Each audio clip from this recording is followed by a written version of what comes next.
नमोस्तु गुरुवर, नमोस्तु मुनिराजों के चरणों में, नमोस्तु शुल्लक जी महाराजों के चरणों में इच्छामि। महाराज श्री, जैन फिलॉसफी अगर हम इंग्लिश में पढ़ते हैं तो लैंग्वेज टफ है, हिंदी में पढ़ते हैं तो शब्द समझ में नहीं आते, संस्कृत और प्राकृत तो दूर की बात है। जैन सिद्धांत शिक्षणों में हम आज के युवा को सही मायने में जैन धर्म को कैसे पहुंचाएं? क्योंकि बच्चों के मन में तो महाराज जी, अगर हम छोटे बच्चों को जिस भाषा में पढ़ाते हैं वो पढ़ लेते हैं, अब उनकी भाषा हम इतनी सरल करती जा रहे हैं तो लैंग्वेज समझ ही नहीं पा रहे। बहुत अच्छी बात कही। इंग्लिश में बोलते हैं तो लैंग्वेज टफ है, हिंदी में है तो शब्द समझ में नहीं आता। मैं आप सबसे ये कहना चाहूँगा कि कोई दिक्कत नहीं है, शब्द भी समझ में आएंगे और टफ भी नहीं पड़ेगा। हम मूल भाषा में पढ़े, बशर्ते श्रद्धा जग जाए। मैं एक प्रसंग सुनाता हूँ।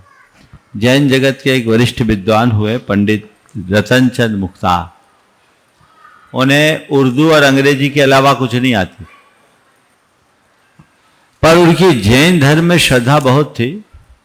वो मंदिर जाते थे और मंदिर में उन दिनों गोमट सार का वाचन होता था। गोमट सार में गणितीय प्रक्रियाएं होती थी और गणित में वो बहुत निष्णात थे। वो सुनते तो जो बड़े बुजुर्ग गणित करते थे और उनका कुछ क्लियर नहीं होता था तो ये उसको क्लियर करा देते थे। और वो लोग इन्हें बहुत प्रोत्साहित करते थे कि बेटा तू रोज आ जाया कर, तेरा ज्ञान अच्छा है, हम लोग गणित नहीं जानते, तू गणित सुधार देगा। अब वो हुआ ऐसा, तो उसको देख करके वो उनमें ऐसी श्रद्धा आ गई और श्रद्धा के बल पर वो जैन वांग्मय में ऐसे गहराई से जुड़ गए कि उन्हें जैन दर्शन की डिक्शनरी कहा जाने लगा।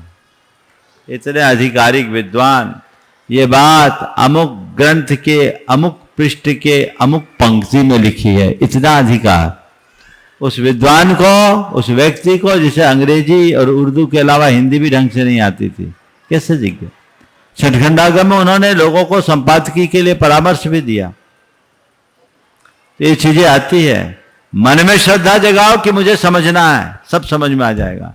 जिन्हें आज टेक्नोलॉजी की सूक्ष्मतम बातें समझ में आती है, उन्हें हमारे गुरुओं की शुद्ध बातें समझ में ना आए, ये मुझे समझ में नहीं आती। श्रद्धा जगाइएगा, सब ठीक होगा। महर्षि, निवेदन ये है कि इस चतुर्मास आप कुछ ऐसा इन सिंप्लीफाइड टर्म्स कैसे हम करें, बिल्कुल बिल्कुल, बहुत सुंदर।